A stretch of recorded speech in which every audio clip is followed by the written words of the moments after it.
नमस्कार, मैं बालकृष्ण मुले एक बार फिर हाजिर हूँ शहर के गलियारों में चल रही ताजा तरीन चर्चाओं के साथ। आइए सबसे पहले बात करते हैं दिग्गी के कहे की। लगता है बीजेपी हो या फिर कांग्रेस, दोनों ही राजनीतिक दलों का मिशन 2013 यानी विधानसभा चुनाव अब करीब है। प्रदेश की जनता बिजली, पानी और सड़क के साथ साथ मूलभूत सुख सुविधाओं से आज भी वंचित है, लेकिन पार्टी नेताओं के बयानों की धार ये बता रही है कि चुनाव सिर पर है। राजा हर दूसरे दिन प्रदेश के दौरे पर है और हर बार उनके बयानों में पेनापन आ रहा है। अब राजा का एक कहा चर्चा का विषय बन गया है। कहा जा रहा है कि अविश्वास प्रस्ताव पर चर्चा न होना और राजा का ये कहना डूब मरना चाहिए शिवराज को। आखिर क्या कहता है? इतना तो तय है कि चुनावी बेला में बयानों की बानगी अब थमने वाली नहीं, लेकिन अब जिस तरह से बयानों के नाम पर नेता एक दूसरे पर अपनी खींच मीडिया के कैमरों के सामने उतार रहे हैं, उससे उनके कहे की चर्चा प्रदेश भर के गलियारों में होना शुरू हो गई है। अब दिग्विजय सिंह ने सीधे सीधे प्रदेश के मुखिया शिवराज सिंह चौहान का नाम लेकर ऐसा कुछ कह डाला है जिससे पूरी पार्टी के कार्यकर्ता हैरान हैं। राजा के मुख से राजधानी के गलियारों में मीडिया के कैमरों पर ये निकल गया कि शिवराज अविश्वास प्रस्ताव का सामना नहीं कर पाए, उन्हें डूब मरना चाहिए। ऐसे में बीजेपी कैंप से प्रतिक्रिया आना शुरू हो गई है। कहा जा रहा है कि सदन नहीं चल सका तो वो क्या कर सकते हैं, इसमें डूब मरने वाली बात कहां से आ गई।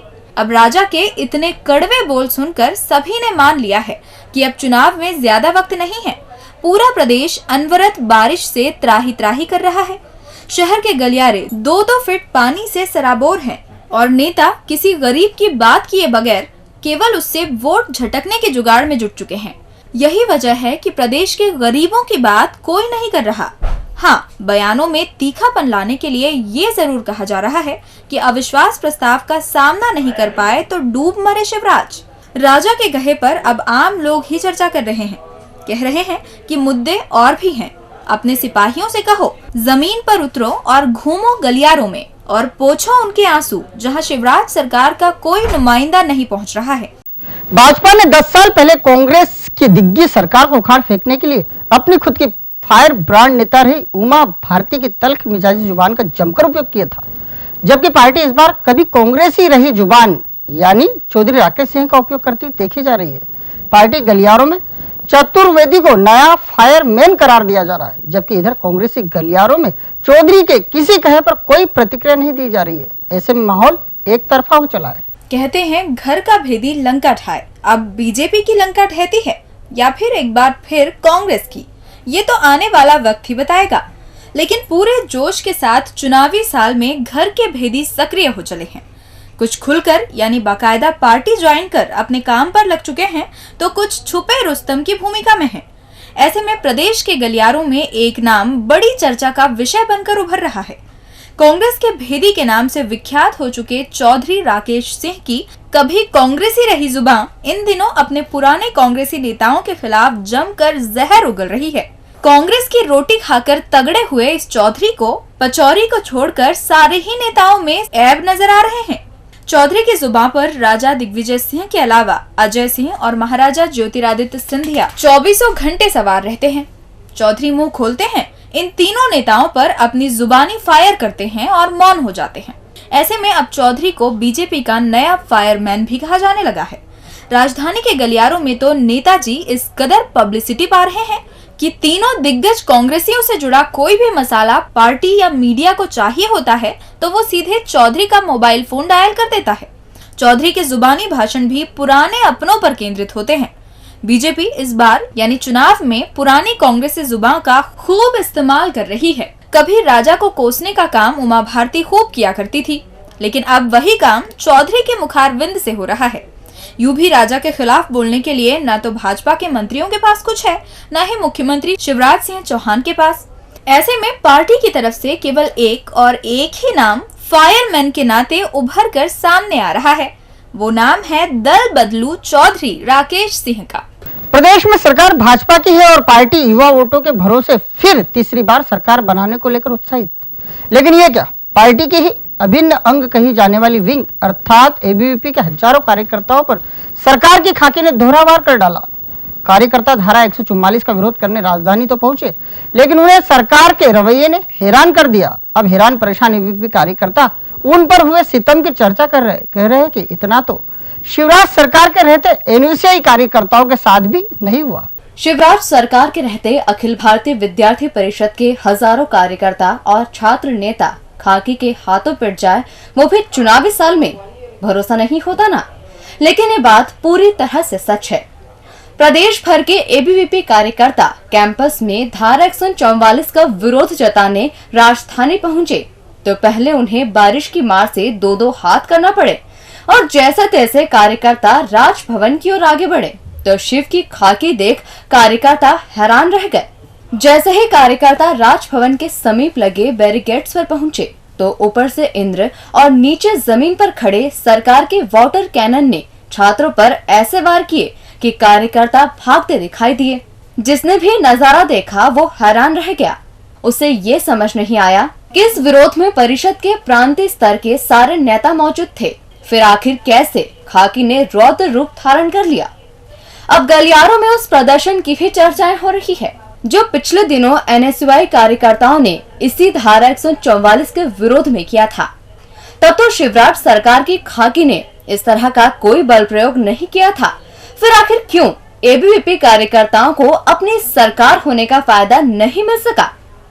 इस बात की चर्चा अब पूरे प्रदेश के गलियारों में हो रही है। विरोध दर्ज कराने वालों का ये हश्र अब पार्टी कार्यालय के गलियारों में भी चर्चा का विषय बना हुआ है। लेकिन कोई ये बताने को तैयार नहीं है कि आखिर युवा कार्यकर्ताओं को ये दोहरी मार किसके आदेशों से सहनी पड़ी। कांग्रेस नेता गोलू अग्निहोत्री लगता है चुनाव मैदान में उतरे या ना उतरे, लेकिन वो इस बार 1 नंबर विधानसभा से अपना दम तो दिखाकर ही छोड़ेंगे।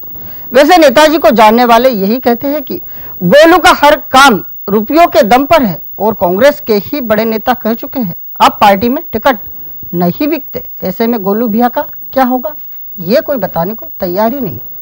कभी कभी लगता है कुछ लोगों का राजनीति करना एक बड़ी मजबूरी है। ऐसे लोगों में हमारे शहर के ही ढेरों नेता शुमार हैं। ऐसा नहीं है कि इन नेताओं को लेकर कभी कोई चर्चा नहीं होती, बल्कि हर दिन आम लोग ही इन नेताओं के बारे में ये कहते सुने जाते हैं कि इन पैसे वालों का राजनीति करने के अलावा कोई ठोर नहीं। अब एक ऐसे ही पैसे वाले यानी धन कुबेर की चर्चा इन दिनों 1 नंबरी गलियारों में जमकर की जा रही है। इस धन कुबेर का नाम गोलू अग्निहोत्री है। गोलू तरह तरह के कारोबार से जुड़े हैं। कारोबार भी ऐसे कि भैया का राजनीति करना बेहद जरूरी बताया जा रहा है। गोलू भैया अकेले नहीं बल्कि उनका बड़ा भारी परिवार है।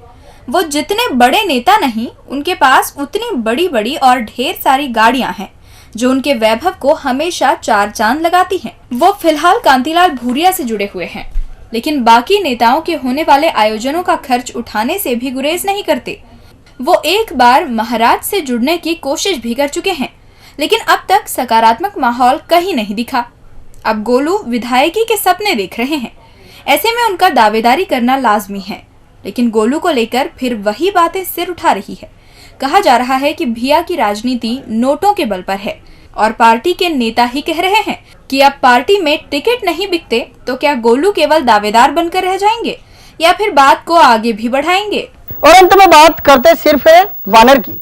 एक वानर राज इन दिनों मध्य क्षेत्र के गलियारों में जमकर उछल कूद मचा रहे हैं। वानर राज लगातार 3 बार से जिला अदालत परिसर पहुंच तारीख पर तारीख का खेल भी खेल चुके हैं। यही नहीं, वो तो सत्ताधारी दल को भी एक मर्तबा छका चुके हैं। अब जिधर देखो उधर ही वानर राज की चर्चा हो रही है।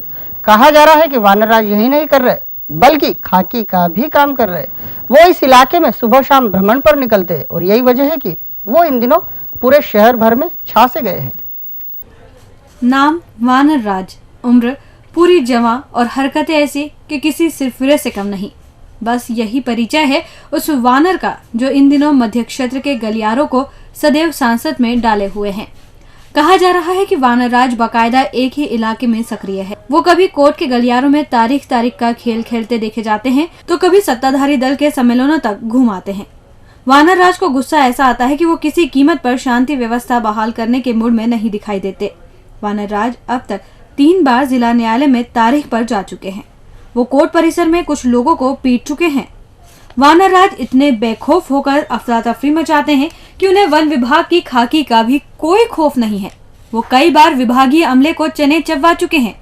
कहा जाता है कि वानर राज नयापुरा, बख्शीबाग, किला मैदान तक तफरी करने भी निकलते हैं और जहां किसी ने गुस्ताखी की नहीं कि वो उसे सबक सिखाने से भी नहीं चूकते। यही नहीं, वो तो सत्ताधारियों पर भी एक बार भारी पड़ चुके हैं। अब जिधर देखो उधर ही वानर राज की चर्चाएं हो रही है। जिसके जो समझ में आ रहा है वही कहानी वानर राज को लेकर अपनी जुबान से बोल रहा है। इस बीच ये चर्चा भी चल पड़ी है कि वानर राज ने अब तक जमकर सुर्खियां भी बटोर ली है और यही कारण है कि वानर राज अब पूरे शहर भर के गलियारों में चर्चा का विषय बन बैठे हैं। डीजी न्यूज के खास कार्यक्रम गलियारों से को आप YouTube पर भी देख सकते हैं। गलियारों से के आज के अंक में फिलहाल इतना ही। ताजा खबरों के लिए आप देखते रहिए डीजी न्यूज।